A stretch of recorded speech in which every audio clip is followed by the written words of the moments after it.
11 साल का एक जर्मन बच्चा हेलमट सोने के लिए बेड पर जाता है, पर अचानक वो अपने पेरेंट्स को सीरियस टोन में कुछ बातें करते सुनता है। बच्चे के फादर अपनी वाइफ से कहते हैं कि लगता है अब समय आ गया है कि हम पूरे परिवार को खत्म कर दे या केवल मैं सुसाइड कर लूं। बच्चे के फादर की आवाज में एक डर होता है और इस डर को बयां करते हुए वो आगे अपनी वाइफ से कहता है कि अब एलाइज हमारे साथ वही करेंगे जो हमने जूस के साथ किया। अब हेलमट उस समय इस बात को सुनकर कुछ रिएक्ट नहीं करता और सो जाता है। अगले दिन उस बच्चे के फादर पूरी फैमिली के साथ जंगल में जाते हैं और पिकनिक मनाते हैं, लेकिन इसके बाद हेलमट के फादर खुद को अपने ऑफिस में गोली मार लेते हैं, जिसके बाद हेलमट उनकी यूनिफॉर्म को फैमिली फायरप्लेस पर जलता देखता है। इस इंसिडेंट के बाद हेलमट को वही रात वाली बात याद आती है और वो इतना ज्यादा डर जाता है कि वो अगले 9 साल तक अपने घर पर खाना भी नहीं खाता, केवल इस डर से कि कहीं उसकी माँ उसे खाने में जहर ना दे दे। अभी हमने आपको जो स्टोरी सुनाई वो केवल एक स्टोरी नहीं बल्कि वर्ल्ड वॉर 2 के खत्म होने के बाद लोगों की मेंटालिटी थी। इस स्टोरी में हेलमट एक रैंडम जर्मन बॉय था जिसके फादर हिटलर के सपोर्टर थे, जो कि वर्ल्ड वॉर 2 हारने के बाद डरे हुए थे। ये डर उस समय केवल उनके अंदर नहीं था बल्कि हिटलर के हर सपोर्टर के अंदर था, जिन्होंने हिटलर के कारण युद्ध लड़ा। वो हारे और डर डर के जिए। ये हेलमट के फादर की तरह मारे गए। हिटलर न केवल उनकी मौत का कारण बल्कि करोड़ों लोगों की मौत का कारण रहा है। इसने इतिहास के सबसे बड़े जीनोसाइड्स करवाए हैं। इसने ऐसे कैंप्स बनवाए जहां बच्चे, बड़े और बूढ़ों को गैस चेम्बर में डालकर मार दिया जाता था। हिटलर ने दुनिया में अपनी ऐसी तानाशाही दिखाई थी कि आज भी लोग किसी सख्त इंसान को हिटलर से कंपेयर करते हैं, लेकिन हमारे मानने में शायद ही इस दुनिया में कोई होगा जिसे हम हिटलर से कंपेयर कर सके, क्योंकि इसने जो क्राइम किए वो मानवता को शर्मसार करने वाले काम थे। हिटलर के समय में जो सिचुएशंस थी वो हम केवल पढ़ सकते हैं, लेकिन महसूस ना कभी कर सकते हैं और ना कभी करना चाहेंगे। लेकिन कहते हैं हर कहानी के 2 पहलू होते हैं, वैसे ही हिटलर के भी 2 पहलू थे। लोग इसे 2 तरह से देखते हैं। अब कुछ के लिए ये एक क्रूर तानाशाह था तो कुछ के लिए ये ग्रेट लीडर भी था। हिटलर एक ऐसा लीडर था जो केवल अपनी स्पीचेस के थ्रू ही लोगों के अंदर एक आग पैदा कर देता था। वो लोगों को इन्फ्लुएंस और मैनिपुलेट करने में काफी माहिर था। लेकिन ऐसा नहीं कि ये बचपन से ऐसा था, बल्कि हिटलर तो बचपन में एक आर्टिस्ट बनना चाहता था या प्रीस्ट बनना चाहता था। तो आखिर ऐसा क्या हुआ जिसने हिटलर को एक प्रीस्ट और आर्टिस्ट बनने की जगह एक क्रूर तानाशाह बना दिया। 20 अप्रैल 1889 को ब्रोनो एम एन नाम की जगह पर हिटलर का जन्म हुआ। ये जगह जर्मनी के बॉर्डर से लगी हुई है। हिटलर ने अलॉय हिटलर और क्लारा पॉजल के घर जन्म लिया, जिन्होंने इसका नाम अडोल्फ हिटलर रखा। यह अपने परिवार का चौथा बच्चा था। हिटलर को अपने परिवार में बड़ी ही प्यार से रखा जाता था। स्पेशली हिटलर की माँ इस पर अपनी जान देती थी, क्योंकि हिटलर से पहले उनके जो भी बच्चे हुए थे वो किसी न किसी वजह से ज्यादा दिन जी नहीं सके। इसका पढ़ाई में ज्यादा मन नहीं लगता था। उसे स्कूल की पढ़ाई और डिसिप्लिन लाइफ फिजूल की बातें लगती थी, जिसके कारण हिटलर और उसके फादर के बीच कभी नहीं बना। इवन हिटलर के फादर कभी कभी तो गुस्से में उसे मारते पीटते भी थे, जिससे परेशान होकर हिटलर ने 8 साल की उम्र में सिंगिंग लेसन्स लेने शुरू कर दिए, जिससे वो चर्च में गाना गाने लगा। चर्च में जाने के कारण ही वो एक समय पर प्रीस्ट भी बनना चाहता था, लेकिन ऐसा हो नहीं पाया, क्योंकि इसी समय हिटलर की लाइफ में एक टर्निंग पॉइंट आता है। वो अपने छोटे भाई एडमंड को खो देता है। एडमंड की मीजल्स, जिसे खसरा रोग भी कहते हैं, उसकी वजह से डेथ हो गई, जिसका हिटलर के ऊपर काफी बुरा असर पड़ा। वो अपने भाई को हमेशा याद करता रहता। वो धीरे धीरे एक ऐसा लड़का बन जाता है जो केवल अपने में ही रहना पसंद करता है। इवन इस इंसिडेंट के बाद वो अपने फादर और टीचर्स के साथ भी काफी बुरा बर्ताव करता है। उसने स्कूल्स में भी काफी गंदा परफॉर्म करना शुरू कर दिया था। हालांकि समय के साथ हिटलर का इंटरेस्ट भी चेंज हुआ और अब वो एक आर्टिस्ट बनना चाहता था, जिसके लिए उसने 2 बार आर्ट स्कूल में अप्लाई भी किया था, लेकिन दोनों बार उसे वहां से रिजेक्शन मिला। इसी समय हिटलर एक ऐसा इंसान बनता जा रहा था जिसका इंटरेस्ट जर्मन हिस्ट्री और जर्मन पीपल में था। वो बेशक ऑस्ट्रिया में पैदा हुआ था, लेकिन उसका मन जर्मनी की ओर ही भागता था। हिटलर बचपन से ही जर्मनी का नेशनल सॉन्ग गाता, वहां के बारे में पढ़ता, वहां के लोगों से इन्फ्लुएंस होता। हिटलर के भाई की मौत के 3 साल बाद उसके फादर की भी डेथ हो जाती है। जिसके बाद हिटलर को उसकी पुअर एकेडमिक परफॉर्मेंसेस की वजह से स्कूल से भी निकाल दिया जाता है। हिटलर के पास अब अपने कोई फ्यूचर प्लान्स नहीं थे। उसके घर का खर्च भी ऑर्फन्स बेनिफिट से चलता और ऊपर से हिटलर की माँ की तबीयत भी खराब रहने लगी थी। हिटलर इन सभी चीजों से काफी परेशान था कि अचानक एक दिन उसकी माँ की भी डेथ हो जाती है। 21 दिसंबर 1907 को हिटलर अपनी माँ को भी खो देता है, जिसके बाद वो पूरी तरह से अकेला और अनाथ हो जाता है। उसके पास न रहने को घर था, न खाने को खाना। वो दर दर काम की तलाश में भटकता और रोता। उसके पास खाने या रहने को एक फूटी कौड़ी भी नहीं थी, जिसकी वजह से हिटलर ने लेबर का काम भी किया, पेंटिंग्स बनाई और उन्हें बेचा। कुल मिलाकर जीने खाने के लिए जो किया जा सकता था, हिटलर ने वो सब किया। इस तरह से हिटलर एक नॉर्मल लाइफ स्पेंड करने लगा। इसी समय हिटलर का सामना मेयर कार्ल ल्यूगर से हुआ, जो अपनी रेसिस्ट सोच और जर्मन के प्रति लगाव के लिए जाने जाते थे। यही नहीं, हिटलर इस समय मारिया हिल्फ डिस्ट्रिक्ट में रहा करता था, जहां जर्मन नेशनलिज्म हर दूसरे इंसान में देखने को मिलता था, जिसके कारण हिटलर को जर्मनी और पॉलिटिक्स दोनों में काफी इंटरेस्ट आने लगा। वो मेयर कार्ल ल्यूगर से भी काफी प्रभावित था, जिसके कारण वो ज्यादा से ज्यादा न्यूज़पेपर्स पढ़ता और हर पॉलिटिकल न्यूज से अपडेट रहने लगा। उसके मन में जूस के लिए इस समय तक कोई नफरत नहीं थी। हिटलर वर्ल्ड वॉर 1 से पहले तक जूस के साथ अपने पेंटिंग बिजनेसेस में डीलिंग्स भी करता था, लेकिन उसके माइंड पर फर्स्ट वर्ल्ड वॉर ने काफी बुरा असर डाला। हिटलर ने फर्स्ट वर्ल्ड वॉर के बारे में जैसे ही सुना, वो जर्मनी शिफ्ट हो गया और उसने आर्मी में जाने का फैसला लिया। हिटलर ने फर्स्ट वर्ल्ड वॉर में एज अ सोल्जर पार्टिसिपेट किया, जहां पहले वो केवल इंफॉर्मेशंस पहुंचाने का काम करता था, लेकिन देखते ही देखते वो जर्मन फोर्सेस में वो एक पॉपुलर फेस बन गया। उसने कई जंग भी लड़े, जिसमें first battle of Ypres, the battle of the Somme, the battle of Arras and the battle of Passchendaele आती है। इन सभी लड़ाइयों में से बैटल ऑफ द सोमे में हिटलर घायल हो गया था, लेकिन फिर भी उसने हार नहीं मानी, जिसके कारण उसकी ब्रेवरी को सल्यूट किया गया और उसे आयरन क्रॉस से सम्मानित किया गया। हालांकि वॉर के बाद हिटलर लंबे समय तक हॉस्पिटल में एडमिट रहा। हिटलर को काफी मेजर इंजरीज आई थी। वॉर के एंड तक हिटलर के अंदर जर्मन नेशनलिज्म साफ तौर पर देखी जा सकती थी। जर्मनी का वॉर को हारने का दुख हिटलर को ले बैठा। हिटलर ने मन ही मन सिविलियन लीडर्स, जूस, मार्क्सिस्ट के लिए नफरत पाल ली थी। हिटलर का मानना था कि इन लोगों ने वॉर के दौरान उनकी पीठ में छुरा घोंपा है। इन लोगों ने वॉर को खत्म किया और ऐसी ट्रीटीज पर साइन किया जिन्होंने जर्मनी को हमेशा हमेशा के लिए बर्बाद कर दिया। हिटलर ने यही से अपने मन में एक आइडियोलॉजी को जन्म दिया, जो बाद में नाजिज्म के नाम से जानी गई। 1914 से लेकर 1918 तक वर्ल्ड वॉर 1 लड़ा गया, जिसमें एलाइज कंट्रीज यानी इंग्लैंड, फ्रांस एंड रशिया ने सेंट्रल कंट्रीज को हरा दिया, जिसमें जर्मनी भी आता था। जर्मनी के हारने के बाद वहां का पॉलिटिकल सिस्टम काफी खराब हो गया था। कोई भी सरकार वहां राज करने के लिए नहीं थी, जिसके कारण सभी पार्लियामेंट पार्टीज को जर्मनी में अपनी गवर्नमेंट बनाने का मौका मिल गया, जिसके लिए एक नई गवर्नमेंट को बनाने की बात सामने आने लगी। नई गवर्नमेंट को फॉर्म करने के लिए नेशनल असेंबली ने वाइमर नाम की जगह पर मिलने का फैसला लिया, जहां बाद में कॉन्स्टिट्यूशन को फॉर्म करते हुए एक गवर्नमेंट को बनाया गया, जिसके लिए प्रॉपर वोटिंग्स का सहारा लिया गया, जिसमें वुमेन ने भी अपने वोट डाले। इस गवर्नमेंट को ही वाइमार रिपब्लिक के नाम से जाना जाने लगा। हालांकि उस समय ज्यादातर जर्मनी की पब्लिक इस रिपब्लिक के खिलाफ थे, क्योंकि इस रिपब्लिक ने ही पीस के नाम पर ऐसी ट्रीटीज पर साइन किया जिसने जर्मनी को बर्बाद कर दिया। इन ट्रीटीज में सबसे हार्श और ह्यूमिलिएटिंग ट्रीटी ऑफ वर्साई थी। ट्रीटी ऑफ वर्साई में इतने हार्श रूल्स और एक्शंस थे, जिसकी वजह से जर्मनी को बहुत बुरे इकोनॉमिकल कंडीशन से गुजरना पड़ा। इस पीस ट्रीटी के कारण ही जर्मनी ने अपनी overseas colonies, a tenth of population, 13% territories, 75% iron और 26% कोल खो दिए। एलाइड पावर्स ने वॉर के बाद जर्मनी पर ऐसे रूल्स इंपोज किए जिससे उनकी कमर ही टूट गई। जर्मनी इस ट्रीटी के कारण दिन पर दिन एक वीक देश बनता चला गया। जर्मनी के जो भी रिसोर्सेज थे, वो सभी रिसोर्सेज एलाइज कंट्रीज ने छीन लिए, जिसके कारण जर्मनी के पास आगे बढ़ने के लिए ना पैसे थे, ना कोई रिसोर्सेज। एलाइड पावर्स ने वॉर का कारण जर्मनी को बताते हुए उसके ऊपर वॉर डैमेजेस का सारा खर्चा भी थोप दिया। जर्मनी को वॉर गिल्ट माना गया और इसे करीब 6.6 बिलियन पाउंड्स देने के लिए मजबूर किया।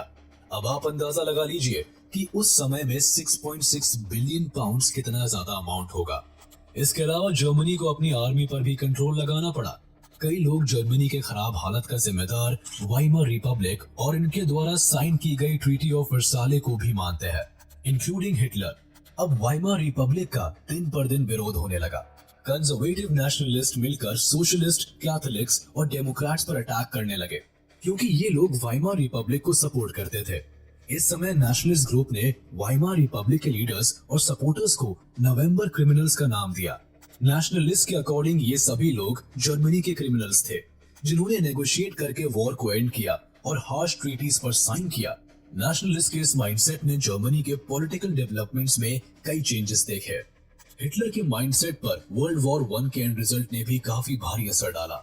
वॉर खत्म होने के बाद जर्मनी की आर्थिक स्थिति तो खराब थी ही, लेकिन इसका असर लोगों की सोच पर भी पड़ा।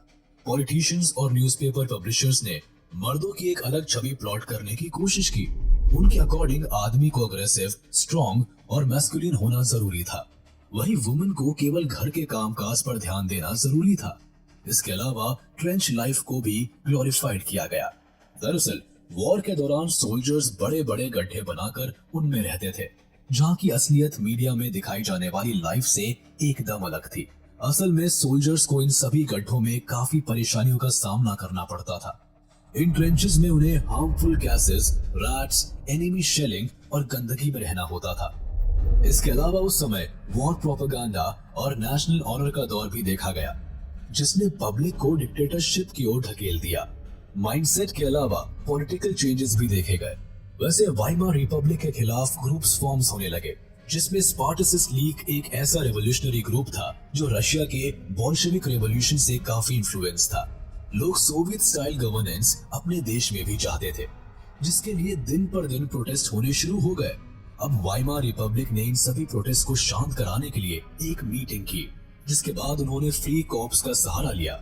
फ्री कॉर्प्स वॉर वेटरन्स और जॉबलेस लोगों का वो ग्रुप था जो गवर्नमेंट के लिए काम करता था, लेकिन इनसे भी प्रोटेस्ट पर ज्यादा फर्क नहीं पड़ा। इवन कुछ समय बाद स्पार्टसिस्ट ग्रुप ने कम्युनिस्ट पार्टी ऑफ जर्मनी बनाई, जिसने लगातार वाइमर रिपब्लिक का विरोध किया। जर्मनी की हालत काफी खस्ता होती नजर आ रही थी।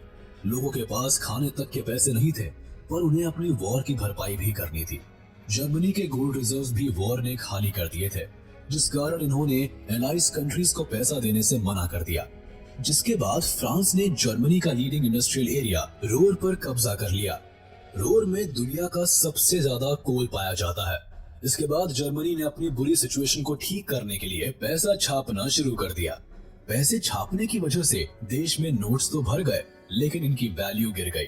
अब एक मुट्ठी नोट से एक ब्रेड खरीद पाना भी मुश्किल होने लगा। महंगाई इतनी बढ़ गई कि वहाँ एक नए शब्द का जन्म हुआ, जिसका नाम था हाइपर इन्फ्लेशन, जिसका मतलब होता है कि महंगाई का हद पार कर जाना। इस वक्त अमेरिका ने जर्मनी की तरफ मदद का हाथ बढ़ाया, लेकिन फिर अमेरिका में आए भयानक ग्रेट डिप्रेशन की वजह से अब अमेरिका भी पीछे हट गया। द ग्रेट डिप्रेशन के बाद अमेरिका ने जर्मनी को सपोर्ट देना भी बंद कर दिया, जिससे जर्मनी को एक साथ दो झटके लगे। एक यूएसए के फाइनेंशियल एड न आने से, दूसरा दुनिया भर में इकोनॉमिक क्राइसिस के आने से जर्मनी की हालत और बिगड़ती चली गई। 1932 तक इंडस्ट्रियल प्रोडक्शन 40% तक कम हो गया, जिससे करीब 6 मिलियन लोग उस समय जर्मनी में अनएम्प्लॉयड घूम रहे थे। लोगों ने सड़क पर नारे लगाने शुरू कर दिए। जर्मनी की हालत इतनी खराब हो गई थी कि लोगों का सरकार से विश्वास भी डगमगाने लगा था। लोग सरकार के खिलाफ नारे लगाने लगे। सरकार की खस्ता हालत देख हिटलर ने इस मौके का फायदा उठाया। हिटलर इस समय सत्ता में आया।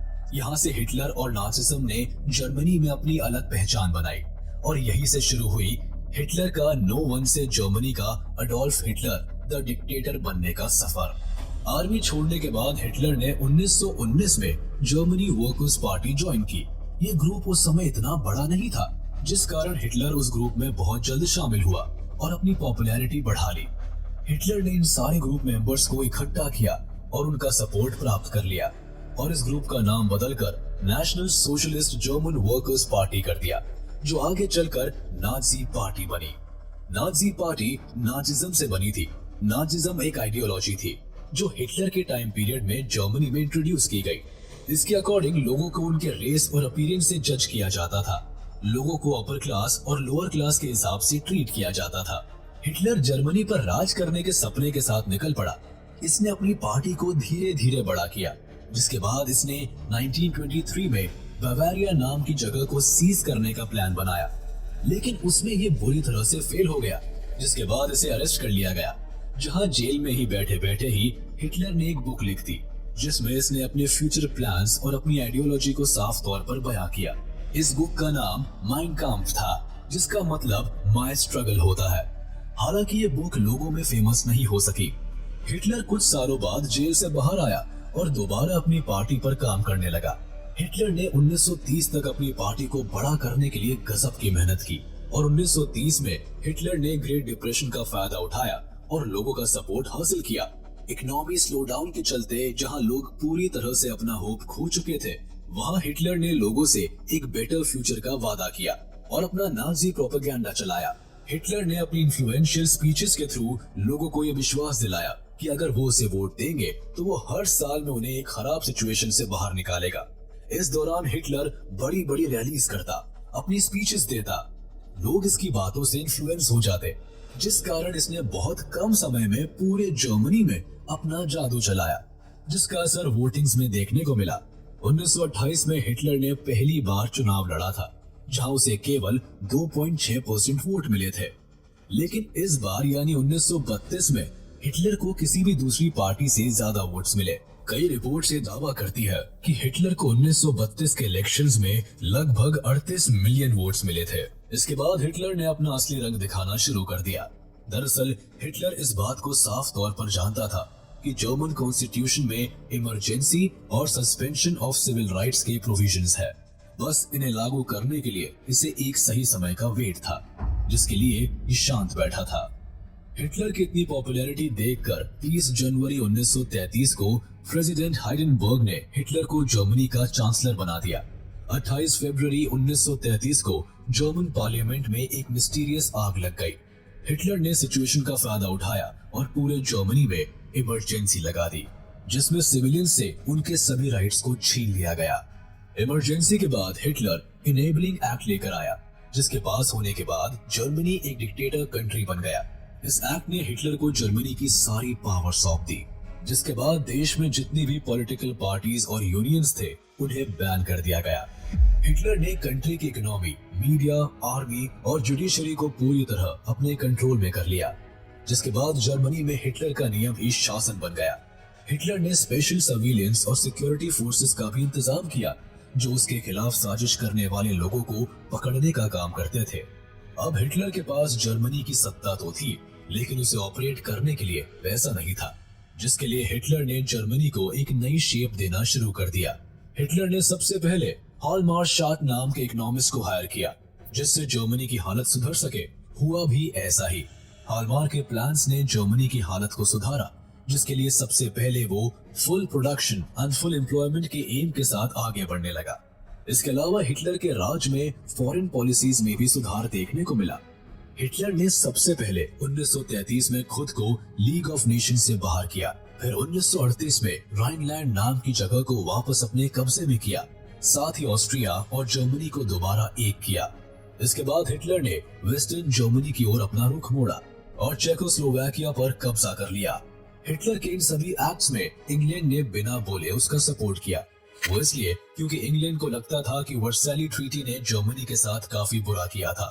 कुल मिलाकर कुछ सालों में हिटलर ने जर्मनी की किस्मत चमका दी थी, लेकिन वो यहाँ रुका नहीं। उसमें और ज्यादा हासिल करने की चाह थी। हालांकि शाट ने हिटलर को समझाया भी था कि स्टेट में अभी फाइनेंशियल कंडीशन पूरी तरह से ठीक नहीं है, तो वो जो करे सोच समझ के करे। लेकिन हिटलर कहाँ किसकी सुनने वाला था।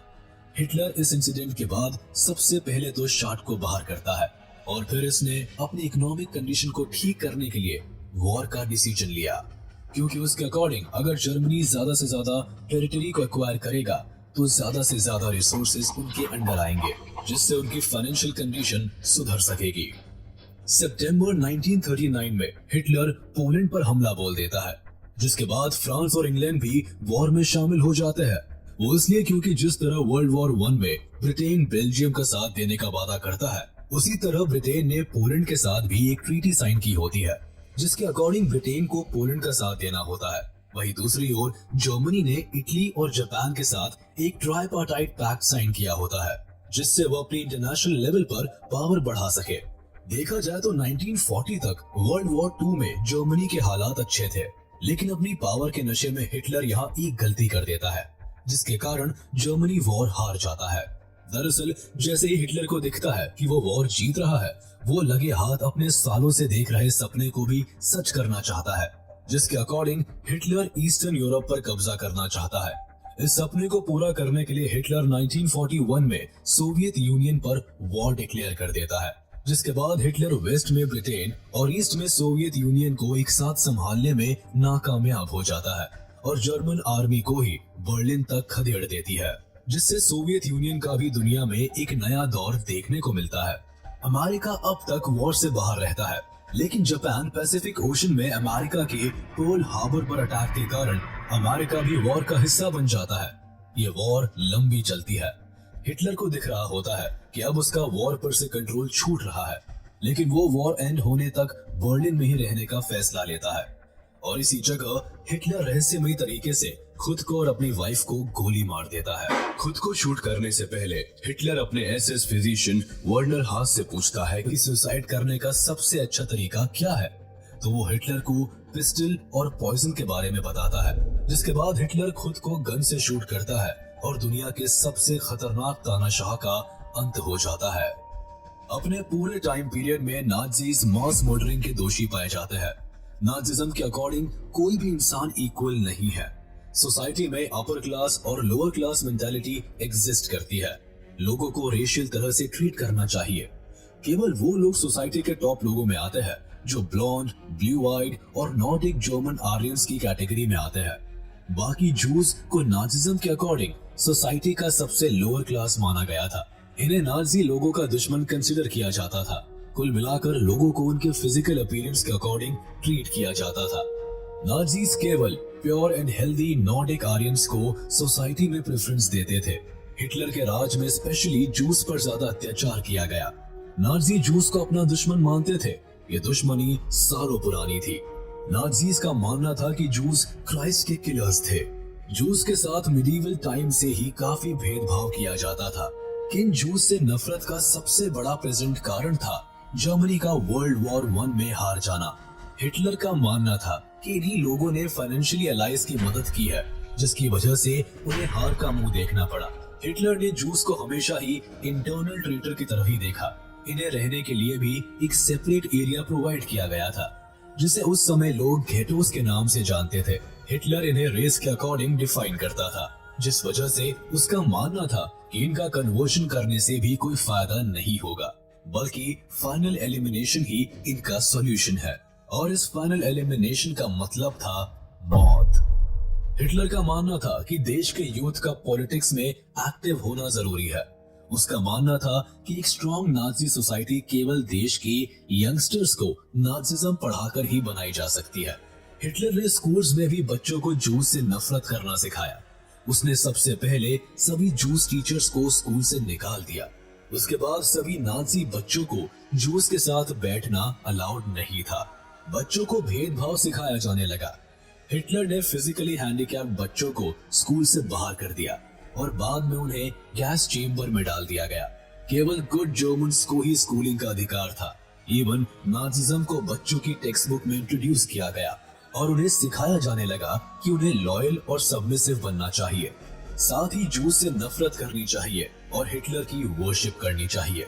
हिटलर के समय में बच्चों को यह समझाया जाता था कि वुमेन मेन से डिफरेंट है और इक्वालिटी जैसी कोई चीज एग्जिस्ट नहीं करती। अगर वुमेन मेन जैसी बन जाएंगी तो सोसाइटी बर्बाद हो जाएगी। लड़कों को बताया जाता था कि उन्हें अग्रेसिव और मैस्कुलिन बनना है और वुमेन से एक्सपेक्ट किया जाता था कि वो एक अच्छी माँ बने और प्योर ब्लडेड आर्यंस को जन्म दे। इसके साथ ही वुमेन को अपनी प्योरिटी को भी मेंटेन करना होता था। उन्हें जूस से दूरी बनाए रखने को कहा जाता था। इवन अगर किसी औरत ने अनडिजायरेबल नाजी को जन्म दिया तो उसे पनिश किया जाता था और डिजायरेबल नाजी को जन्म देने पर उन्हें अवार्ड दिया जाता था। कुछ इस तरह की शिक्षा के साथ जर्मनी नाजिज्म फैलाया जा रहा था। हालांकि हिटलर के मरने के बाद जर्मनी ने ही नहीं बल्कि पूरी दुनिया ने ये बात समझी कि वॉर सिर्फ नफरत ला सकता है और डिस्ट्रक्शन फैला सकता है। इसी वॉर के खत्म होने के बाद यूनाइटेड नेशंस जैसे ऑर्गेनाइजेशंस बने।